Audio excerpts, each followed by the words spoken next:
Hello, dear listener. We are so happy that you're here with us. We imagine you're sitting right next to us and kind of just listening in at the edge of your chair, just waiting. What are these guys going to discuss next? Joking aside, this is the puzzle or the piece of the puzzle, episode 9. And in this episode, Isaac and I, engineers by background, business people by profession now, curious people by fun choice, whatever. Educational bringing genetics. Discuss difficult question for 10 minutes, no more. And so far, we were always went over 10 minutes. So one day, it's going to be no more than 10 minutes, but not one today. day. Not today. Today, sure. we will open with the very, I think, and Isaac agrees because obviously we discussed it, very important question for mankind. And that is how to recognize latent potential in individuals. And we both have experience, and you listener, I'm sure you have as well. But Isaac, just before we started recording, we were discussing some anecdotes, and you had some very, very interesting ones. So maybe if you would like to start us, and I'll start the timer. Right. So I would question the question itself. How do you recognize? Sometimes before you recognize, my view is you have to trust that people are capable.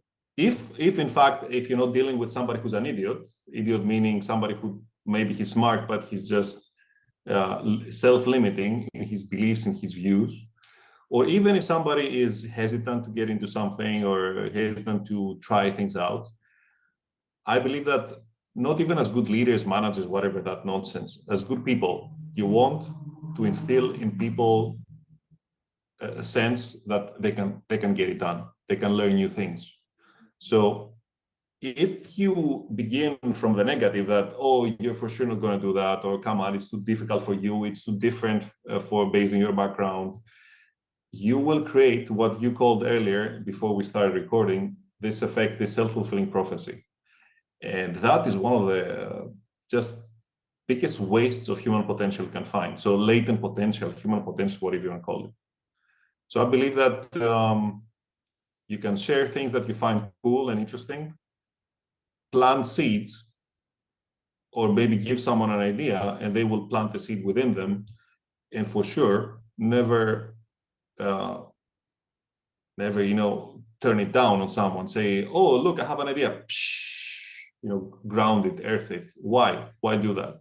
So first, don't recognize latent potential. Recognize that people in general, especially people who have above average knowledge on something, or interest, or drive for something, or called grit, called whatever. This is already a good prerequisite. So build on that and see what comes. And maybe something will come, and then they will even surprise themselves. And maybe nothing will come, and maybe it doesn't stick, and then maybe something else sticks. So taking a step back, recognize that people have latent potential, and allow yourself to be positively surprised by what people can achieve when they perceive that it's safe. It's okay to try new things. It's okay to get into fields and topics and skills that maybe they don't feel comfortable, you don't feel comfortable, but for sure don't just put them in boxes, which does the opposite. Yeah. And this at the end that you mentioned, I think is very important to underline. You're making it very difficult for yourself to recognize latent potential if you already pre-qualify people on a very brief interaction, or maybe on their background, education, credentials, appearance, whatever. Yes, these elements are important. I mean, that is how we also safeguard ourselves, right?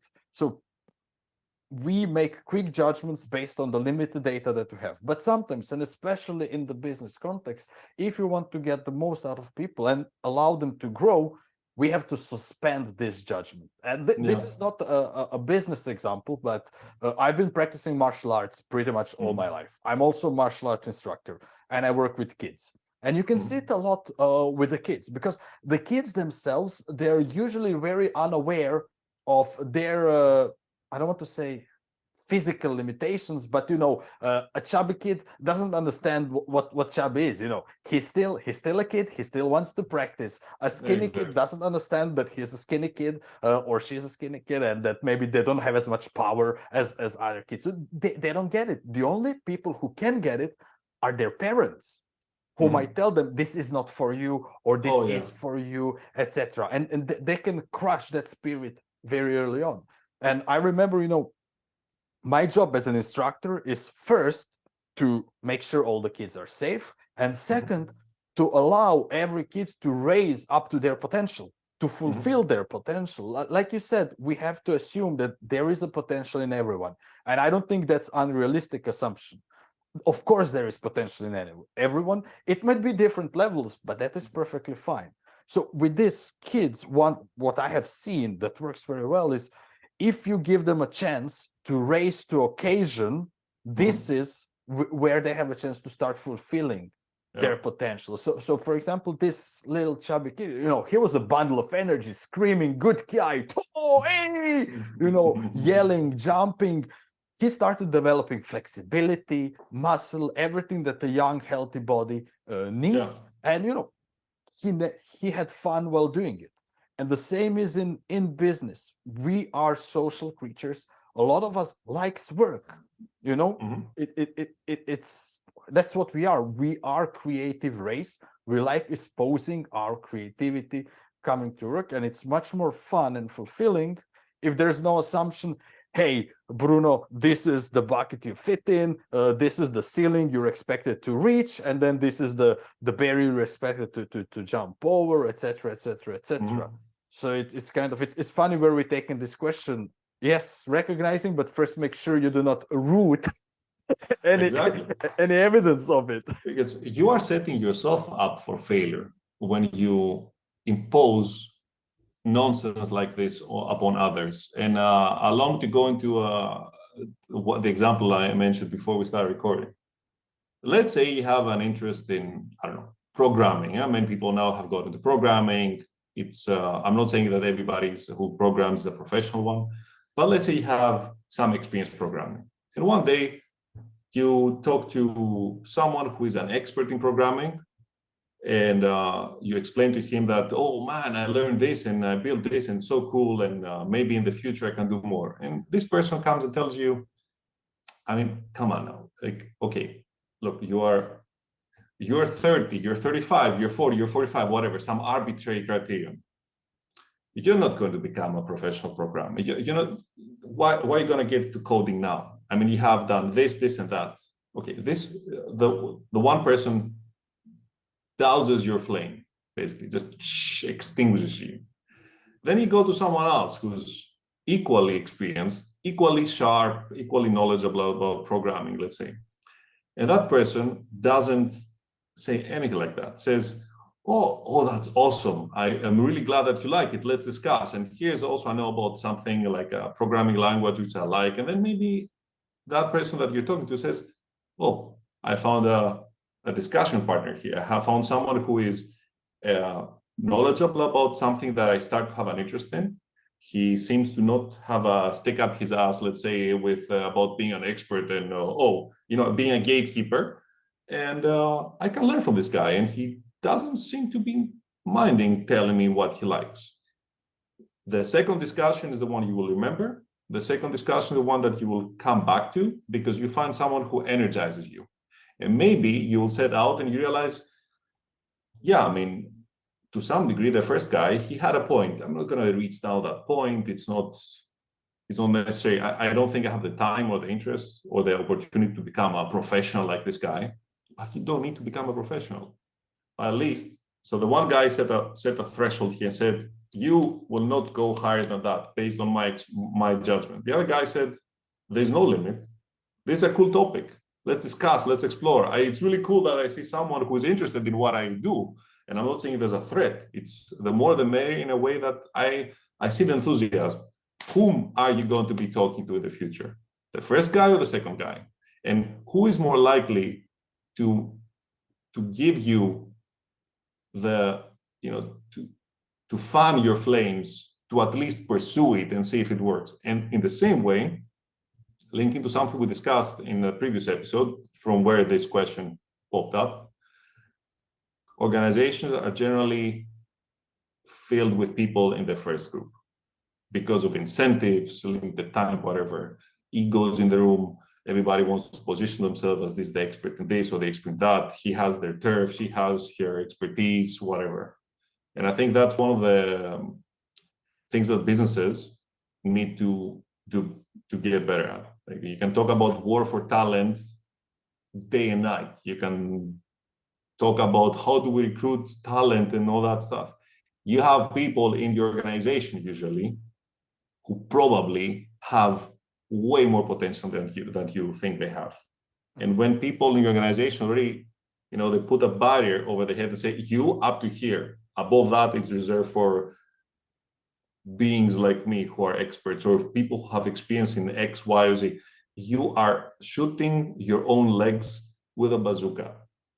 And it's also a bazooka. With a bazooka. And it's also a very bad thing to do. And to be very frank, I have done it. And in retrospect, I cringe that I have done it a couple of times to people when I was younger, where I was too quick to judge. And you know what?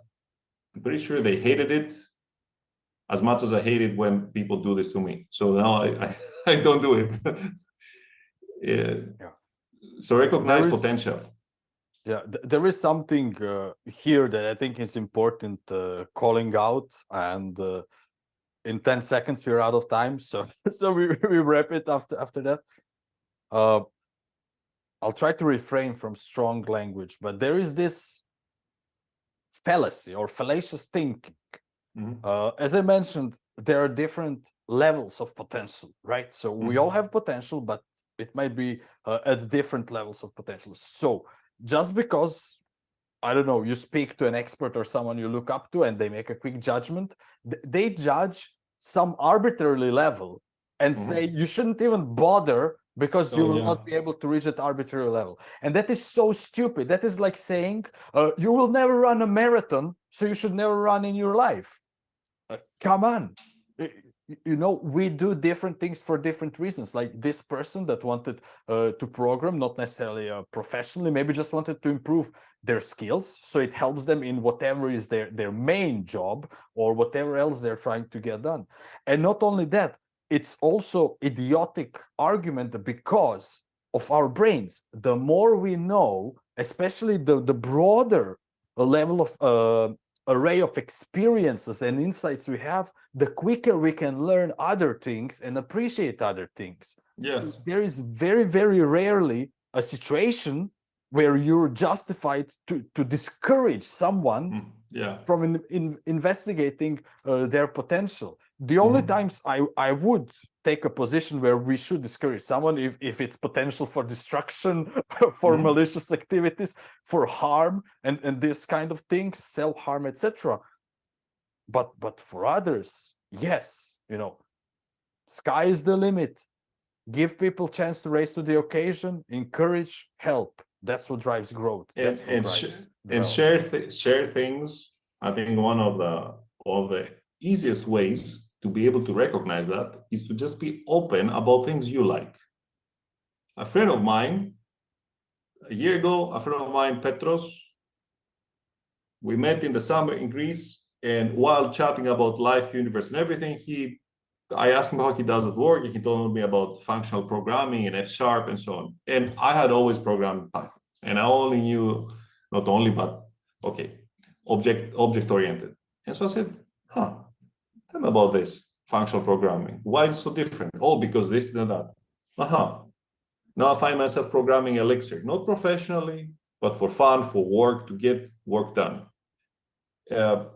This might not have happened if somebody wouldn't have been open enough to share with me that there is this thing, whatever it is. You can be playing the bass guitar, can be playing a guitar, playing whatever, drums, doing martial arts.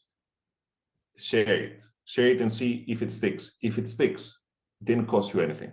So if you're expressive about things that you find are good in this world, then maybe you will plant a seed in someone, and maybe that person will find other people to water the seed so that maybe it grows to something big. Maybe the ground is not fertile for this thing. That's okay. In the end, you have, as I say, you have, let's say, 85 years on this planet if you're lucky, in some cases. And would you rather regret not trying things out, or regret?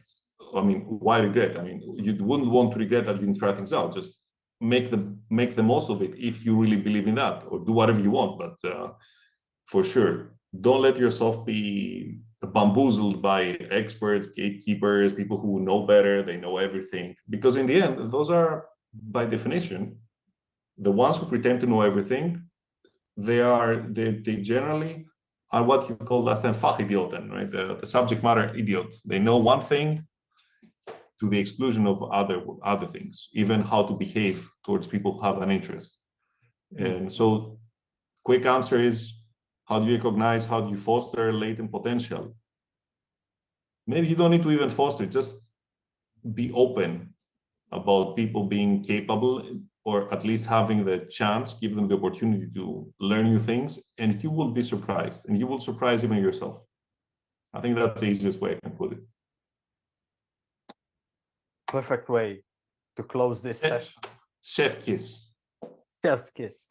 Thank you for listening. Write your comments, share your feedback, write to Isaac, write to me, and especially interested in any question you would like us to take a dive into. With that being said, have a nice day, evening, afternoon, go to sleep, whatever you have been doing. But whatever you do, give yourself another chance to grow. Take care and see you next time. See you next time. Bye-bye.